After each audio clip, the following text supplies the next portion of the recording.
I spent the day watching YouTube and doing a few other things that I want to tell you about.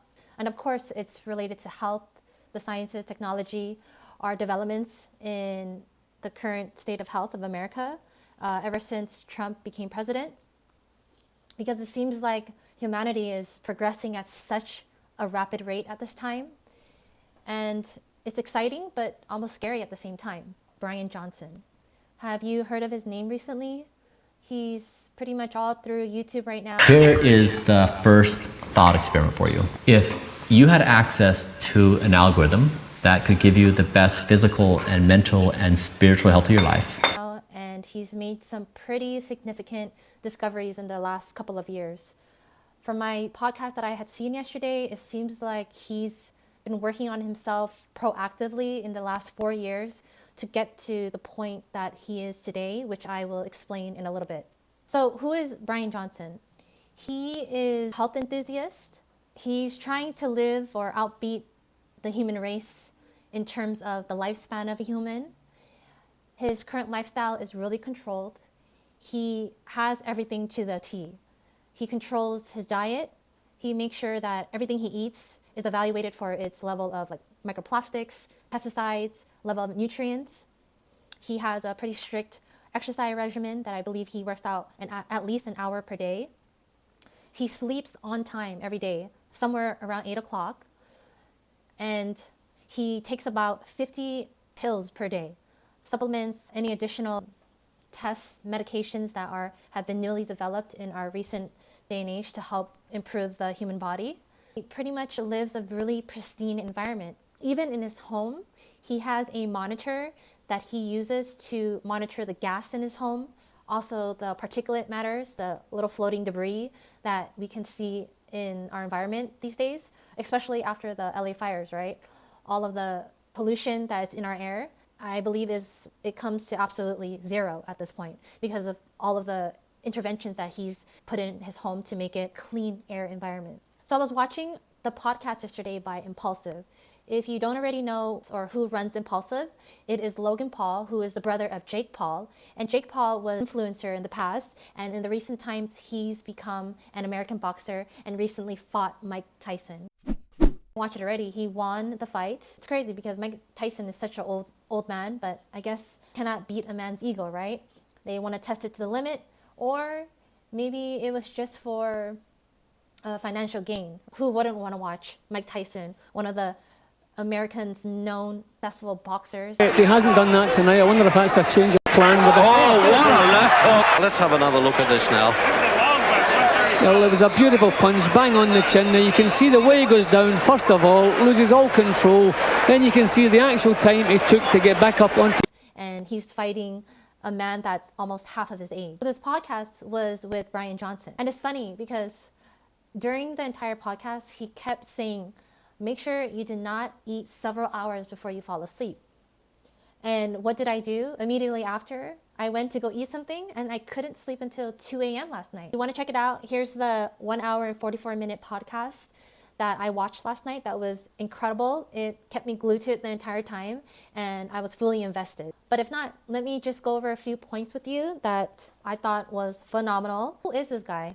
And how is it that all of a sudden he popped up into our social media and is making such an explosive argument? Bryan Johnson, he's an American entrepreneur. They will call him a venture capitalist. He's invested in multiple startup companies that have to do with science and the human health and evolution and implementing new technology to advance the human consciousness and the mind and body connection. Some companies that he's invested in is Kernel, the OS Fund, and then also Project Blueprint.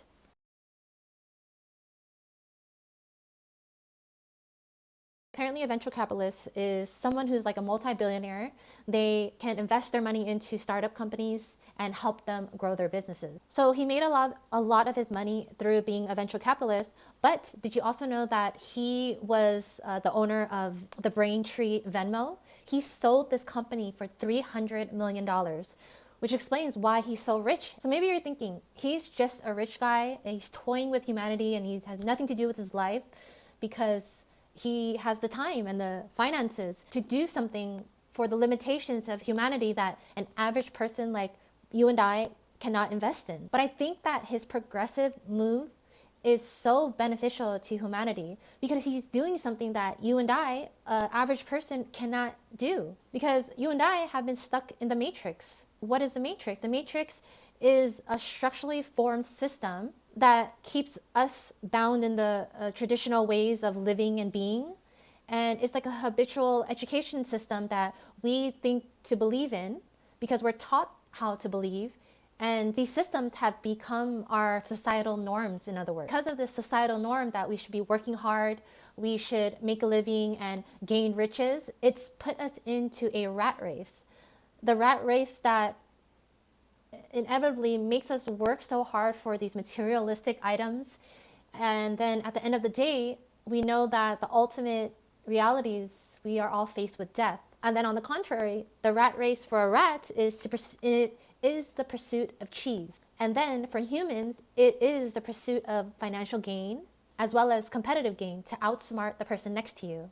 So going back to the matrix, Bryan Johnson also tested the collective consciousness. I'm not sure that you've heard of the collective consciousness, but in the spiritual community, it is often used. It is social belief or a shared value and belief system that all of humanity share equally. Sociologist Emil Durkheim, he was the original inventor of the collective consciousness. He emphasized that it was the glue that held communities and societies together. Christmas, we all know that on Christmas, we should all buy gifts and to share our love with another person, our family members, through the act of gift giving and then social gathering. But then Christmas was actually invented to celebrate pagan winter solstice celebrations. And then later on, it was adopted by Christians to celebrate the birth of Jesus. So other ideas from the collective consciousness also have to do with gender. We have our gender roles, right? What a man and a woman should do. And then we also have our laws, what is right from wrong. And then we also have our moral codes like theft and murder.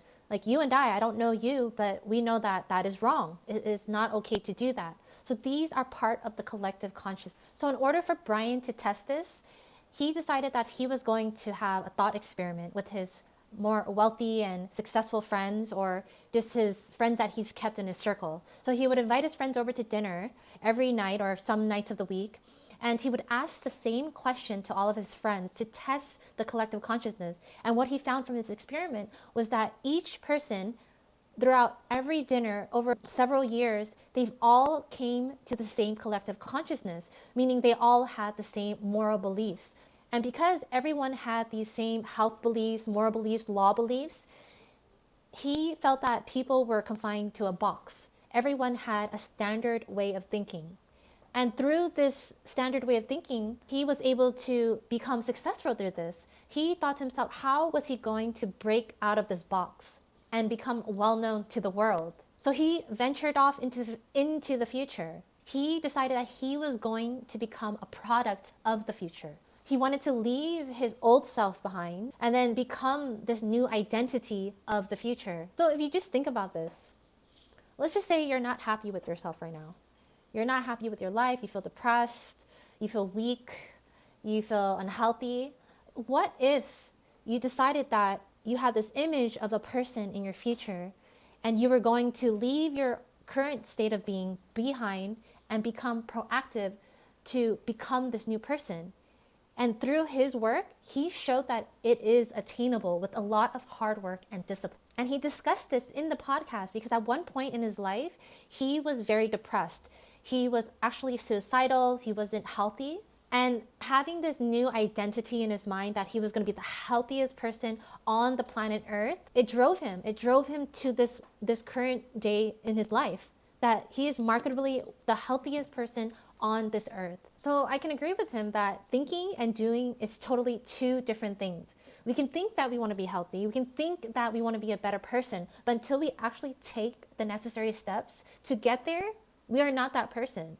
We are only a contributor of old habits. And I feel like his discipline to become this new person was so profound because humans, we get sucked into habitual habits. And oftentimes we become like our environment. Don't you agree? It's like a ripple effect. Have you ever heard of the saying, when something like you are the product of your environment, it relates to the collective consciousness, right? It means that a person's upbringing, whatever they're taught, their values, their environment shapes who they become. And this ties back to being extra careful about the people that you hang out with. I'm sure you've heard the 5 closest people to you are a reflection of you. So let me ask you, are the 5 closest people to you who you want to be, who you want to showcase to the world? Are they healthy? Are they positive-minded people? Are they hardworking people? Are they good-natured in their soul? And are they happy? Are they drama-free? Are they full of love and gratitude? Or are they people who are eating processed food and don't care about their health? Are they just sitting around all day and waiting for the next big thing to come in their life without being proactive in society? Are they gold diggers and trying to use other people's resources without having to lift a finger themselves? Because the power lies in each one of us, right? We can all create and uplift humanity. Are they people that are full of bitterness and resentment, and are they miserable? So choose wisely the groups of people that you want to hang out with. Do you want what I had first listed, everything that's positive in your life, or do you want everything that's negative in your life? That will be the projection of your personal life. As of lately, I came across some tarot readers online, and if you don't know what tarot readers are, it's an old age practice of dishing out some cards on the table, and on that card there are imageries on the card, and the person who's reading the card, through their intuitive mind, they will speak what they come up with first thing in their mind, and it tells the reader what they're experiencing in their life, and it helps guide the person that they're reading for make a better decision in their life. Wands just had to come out. Guys, the 6 of oh my god. This is literally such beautiful confirmation. Okay, the 6 of Wands is the card of being seen. It's the So you might think, okay, this is woo-woo gaga, this is fiction practice, and where does this even come from, right? Because they don't know your fate and destiny. And then when I'm watching it on the television, they're saying to me that the reason why you came across this YouTube channel at this point in time is because it is your fate and destiny, and you had to have heard this message. Because they apparently believe in a timeline, that if you're destined to be somewhere, anything in any point in your life that you come across, it's meant for you. There is a purpose to it. So where does destiny enter the picture then? In its most basic and simplest form, destiny is the highest outcome and the most optimal timeline that we can line up with and therefore experience within a lifetime. And fate are all of the predetermined conditions that we enter into a lifetime with that keep us on track with our lessons, with our trials and tribulations, as well as our innate gifts and talents. But if you don't believe in that this is goo goo gaga, and you coming across a specific channel and being inclined to press on that channel is not real, then I can at least attest to how they do these readings. And if you choose the right tarot reader, let's just say, for example, I came across a tarot reader who was telling me about love and career. They said there's this big change happening in your life. There's progressive forward movement. You've left something behind and you're reaching for the stars in a new direction. Keep reaching for that star. You're going to get somewhere big. This is a pivotal change in your life. Forward. The Knight of Pentacles is the slowest moving card in tarot, but it's a forward and steady moving card. It's slow and it's steady, but it's forward moving. It's not like, ooh, overnight in a month, like, woohoo, like, you know, like, it's not this card that races forward, because if you race forward, sometimes you have to backtrack, which in the big scheme of things is going to prolong it's going to prolong everything in the big scheme of things if you try to race forward. So there's a really big message coming through of patience. Patience. These big changes don't happen overnight. You don't want them to happen overnight, because more than likely they will crumble just as quickly. But with patience, following your heart, pursuing your passions, also like self-love and taking care of yourself, know that new opportunities will arise, slow and steady.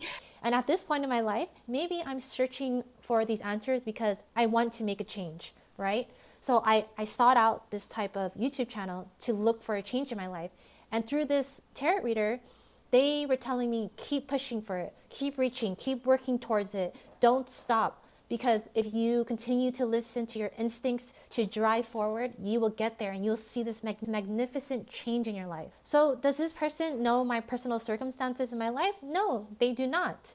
But did they help me believe in my purpose? Did they help me believe that I could do it? So it sets my mind up for success, because through those encouraging words, I feel like the next step that I take, I'm going to get there. There is no way that I'm not going to succeed. I'm going to succeed in anything that I do in terms of my career. So I feel like you need these types of people in your life to cheer you on in life, and just to make sure that your personal vision in life is possible. And I think that these are the types of people Bryan surrounded himself with. He surrounded himself with people who believed in his vision and never doubted him once, or he didn't allow these types of people in his life. And even in this podcast I saw on Impulsive, they were talking about how people were criticizing Bryan for his work. For some reason, they were wishing the worst for him. And what are my thoughts on this? Let the damn man walk his path. Let him do what he's trying to do for humanity. It may seem outrageous. It may seem like it's the impossible. It may seem like a rich man syndrome. But with his great discovery or investigation and then discovery, it's going to result in something that's beneficial for humanity. I'm a big supporter of doers rather than talkers. People who take action and they try to develop something or to change a process that hasn't been working into one that has, rather than people who just sit around all day and just complain and talk all day for nonsense reasons and to spew negative energy throughout our collective consciousness. Because we don't want our collective consciousness to be embalmed in negative and doubtful prosperity for our future kind. On the outsider's perspective, we may look into Bryan's life and think, wow, he is living such an extreme life. Like, how could he do that? It's not likely, it is impossible. And then I think Bryan is looking back at us and saying, how could you invest your life in drinking alcohol, eating processed foods, when we know for a fact that it is going to cause us to become ill and diseased? So it's a two-way street. We're looking at him like his life is crazy, and he's looking at us like our life is crazy. So which lifestyle would you rather adopt? And I think at the end of the day, we have to look back on ourselves and criticize ourselves, because we're not strong enough to make that change. We need to look at Bryan Johnson as the person with strength and courage to make these next steps, even though it is risking his life with all of these 50 supplements that he takes. But this controlled lifestyle, he's actually generating an experiment, a quality experiment the National Institute of Health has not conducted in years. Because again, Trump was criticizing the National Institute of Health for not providing quality experiments for all of the drug applications and medical sciences that have been published in the last couple of years. I even think that he shut down the FDA for the upcoming months until they revamp the entire organization, correct? And it starts with an initial movement and change, right? Just like how smoking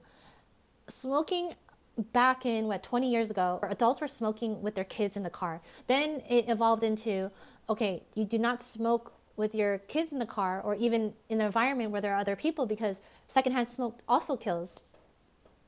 And then they started in the 90s or into the 2000s, they started doing a lot of campaigns about how everyone should quit smoking because it causes a plethora of cancers, right? And with that gradual movement, eventually, I don't see people smoking as much cigarettes, at least here in America. But it starts with a change, right? It starts with a radical movement, and then we will progressively get there. But we need results. And Bryan Johnson is very data-driven. He's going to give us results based off of his current lifestyle. And I'll go into this in a little bit, the type of results that he has given us. So the astounding data is that Bryan Johnson has extended his life almost double of the average human person. On average, humans on this day and age, we live about 7 to 79 years old. Back in the 1900s, early 1900s, people were only living about 47 years of age. But it is calculated that he's going to potentially live up until 140 years of age. When I heard that, I was thinking, my only fear is that I'm going to lose everyone around me that I love, because at that point, we don't know who's going to outlive one another. And with human emotions, we get attached to people, and it's very, very painful when you lose a loved one. And then living until 140 years old, I was thinking, I'm going to be brittle with diseases, right? That's initially what I'm thinking of. I see people in the hospital and in people who are really sick, and what do they have? They have diseases that are very difficult to live with. They can't walk, their kidneys are failing, their heart's failing, their mind, they've lost their mind, they have some type of Alzheimer's or dementia, and they can no longer recognize the people around them. By Bryan creating this perfect environment, he's going to be able to see his great grandchildren perhaps, and then be able to witness a whole century of change, and on top of that, several more decades.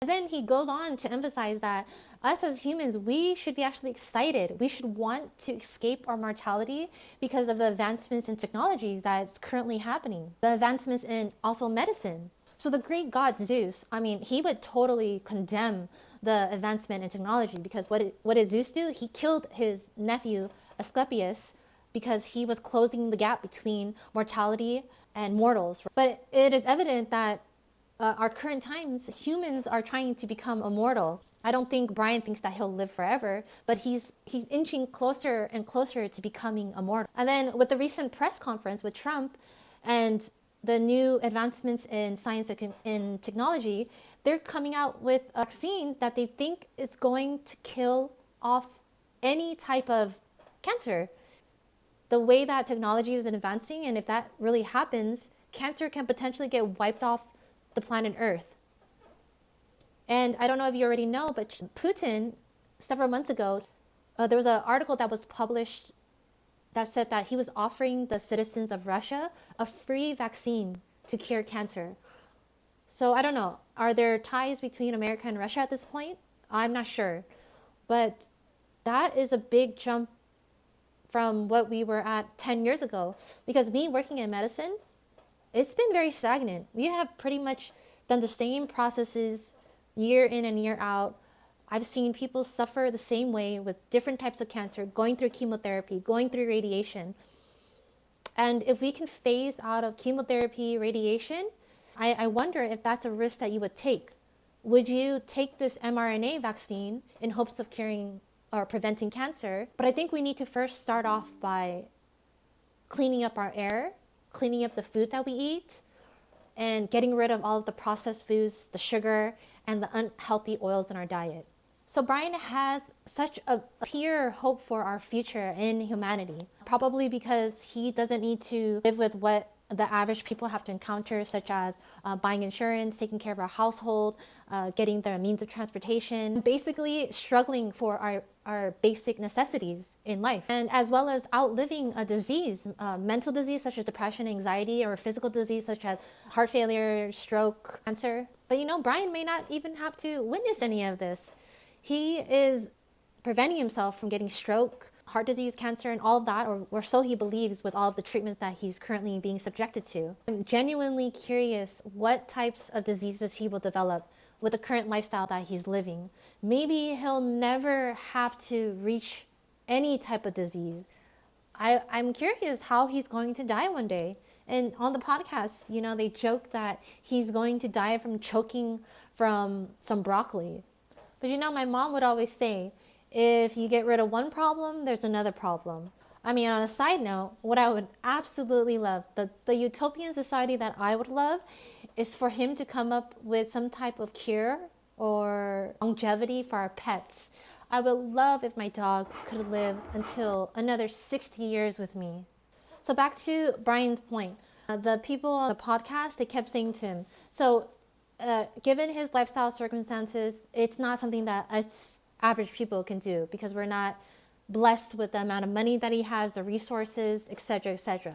So he emphasized again what most healthcare providers would emphasize to you, and that is to sleep well, to eat well, and to exercise often. And he makes a very important point about sleeping well. So in order to sleep well, we have to make sure that we do not eat prior to us sleeping. And then we have to think about sleep as the most important task for us, because when we sleep well, we can wake up in the morning and we can think more clearly, And our physical body, we have more energy to do things, to exercise. And he made the interesting point that I didn't even know of myself in 13 years of being in healthcare, that when you eat prior to you sleeping, or when you eat in general, it raises your heart rate, and that elevation of heart rate can disrupt your sleep.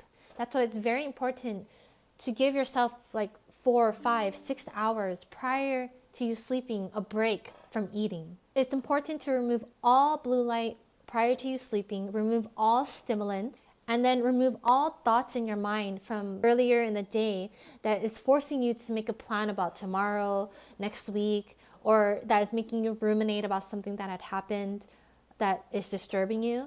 And the best way to do this, he said, is to maybe read a book, maybe sit in meditation, clear your mind, and learn to practice how to empty your thoughts so that your mind is not cluttered. And then as for eating, Bryan knows that the average person, they're not going to be able to attain the food that he is attaining, because his food is pretty much ultra screened, and then we're over here still eating processed foods because our farms are being sprayed with pesticides, and we have microplastic everywhere. But he's saying just try your hardest to stay away from the foods that we know that are bad for us, such as processed foods, sugar, inorganic foods, and then unhealthy oils. And several months ago, or like 1 or 2 months ago, I made a video on avocado oil and its benefits over using other vegetable oils, because avocado oil is actually not a seed oil. The seed oils are terrible for you. I actually want to show you the short clip that I made. That way you have an idea of how to use avocado oil and alongside olive oil. Did you know that this list of seed oils are terrible for you? It can cause inflammation throughout your body, resulting in arthritis, heart disease, stroke, and even diabetes, due to the imbalance of omega-6 fatty acids in comparison to omega-3 fatty acids. So if seed oils are terrible for you, which oils are healthy? Did you know that avocado oil is not actually made from the seed? It is actually made from the pulp surrounding the seed. So which type of avocado oil should you use to cook?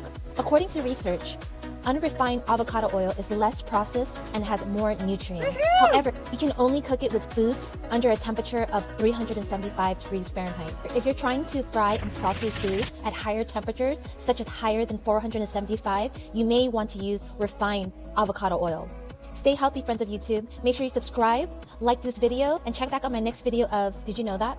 And lastly, exercising. Exercising is self-explanatory. You want to exercise for your bone health, your brain health, your heart health. And he commits to exercising at least 1 hour every day. Maybe you can't do 1 hour, maybe you can do 30 minutes every day, but doing something is better than nothing. Make sure you do aerobic exercises as well as resistance exercises. Well, I know this discussion was a long one, but let me know what your thoughts are, friends of YouTube. As always, stay healthy, mentally and physically, to just become the best version of yourself and whatever you decide to pursue in your life. Bye!